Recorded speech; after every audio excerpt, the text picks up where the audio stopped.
Mu gitondo cyo kuri uyu wa gatanu tariki 27 Mata umwaka wa 2018 ahazwi nko mu Kivuruga mu karere ka Gakenke habereye impanuka ikomeye y'imodoka nini ya bisi itwara abagenzi sizwi nka Ritco aho ifashwe n'inkongi y'umuriro irashya irakongoka. Iyi modoka yavaga i Musanze yerekeza i Kigali ikoze impanuka ahagana mu masambiri za mu gitondo aho abagenzi bari bayirimo barwanye no gushaka uburyo bakiza amagara yabo, ariko bimwe mu bikoresho byabo bisigaramo birashya birakongoka.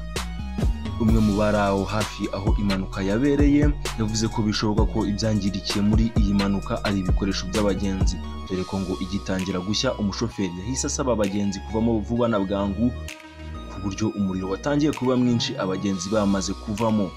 Gusa muri uko kuvamo abagenzi bamwe bahakomerekeye, gusa nta wahasize ubuzima.